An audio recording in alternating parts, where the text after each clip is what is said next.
Hello, good morning everyone. Welcome back to Miss Bintang lesson. So today we're going to learn about English grammar tenses. And do you know how many English grammar tenses that we have in English? 60 tenses. It's so many, right? But it's fine because we're going to learn step by step. So prepare your notebook and your pen. Thank you. For tenses, we divide it with present, past, future, and past future. So, for present, the definition of present tense is like action or states happening right now, or general truths and telling your habits or your routines.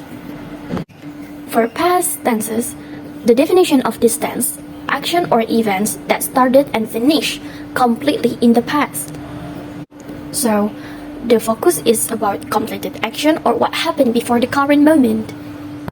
For future tenses, the definition of this tense like the action, plans, or prediction that will happen later from the perspective of the present moment. And the focus of this tense is what is going to happen ahead. And for past future, the definition of this tense is action that were considered future from a specific point back in the past. It's frequently used in indirect speech. So, the core focus is looking forward from a past viewpoint. So guys, as I said before, we are in English have 60 grammar, right? But in this video, I will only explain the present tenses first. So in the next class, I will continue with the other types of tenses, including continuous tenses, future tenses, and past future tenses. So we'll learn step by step, okay? But for today, let's focus on understanding the present tenses and how we can use them correctly in sentence. Grammar tenses. Here are the tips and tricks for understanding grammar tenses. So, for the all simple tense, we use verb 1 except past tense.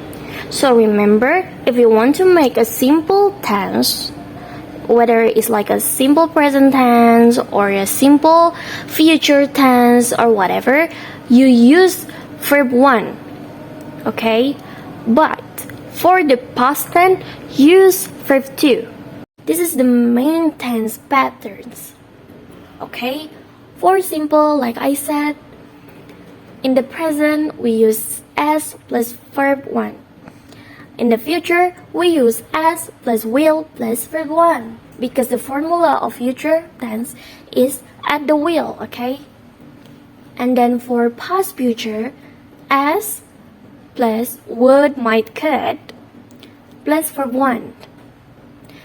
And then for past is subject plus verb 2.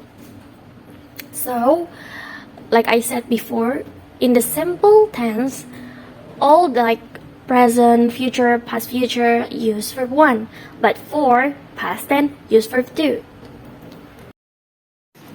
So, in here, how to form negative and interrogative sentence. Because this positive is very easy, right?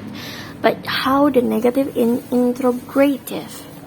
So, for present tense, for positive, of course, like subject plus to be plus subject plus to be or 3D or 3H. So you use one of them. Like after subject, do you want to use to be, or you want to use do, or you want to use 3H. So you choose one, okay? Plus object. Just simply like that for a positive sentence. But for negative sentence is subject plus to be or 3D or 3H plus not. And then after that, object. And then for integrative, to be 3D or 3H put first. Okay? And after that, plus subject, and you use subject. So for the sentence, if you want to make a sentence integrative, use to be or 3D or 3H plus subject. Okay, and now remember for present we use for to be, right? For to be, is MR, and the 3D do or does. I make the notes so you can still remember what is 3D, what is 3H, and then where we're gonna use that sentence. Because in the present, for example, like 3D, we use do or does, but for past tense, we use did. Same like 3H. When we are in the present time, we have and has. But for past tense, if we want to tell the past tense, we use had. Here's the example for simple present tense. This tense is for use for habits, routines, and general truths. The example like, she drinks tea every morning. Use verb 1, right? And then for negative, after verb, we add not. And then for integrative, so we just add, the formula is do or does, and then following with the subject. In this example, the subject is she. Okay, so she drinks tea every morning, the positive word. And then for the negative sentence, she does not drink tea every morning. And then for the interrogative, does she drink tea every morning? And then move to present continuous tense. This tense is used for an action happening now. Okay, look at the formula, okay? For the positive, we have example. The students are studying English now. So, the subject plus to be. The to be in here is are because the students in here, the subject is the students and the last is as, so it means plural. So we use the to be is are, and then after the to be, we following with the verb ing, and then after that, the object. So for the positive is the students are studying English now, and then for the negative, we use not after to be. So the example is the students are not studying English now, and then for the integrative, put to be first, and then after that, put the subject. Are the students studying English now? Okay, continue with present perfect tense. What does that mean? So, for this tense is the present perfect describe completed action connected to the present. So, for the formula, subject plus 3H. Do you still remember the 3H? Okay, so because this present we use have or has is up to the subject, and then after that you continue with the verb 3, and then after that the object.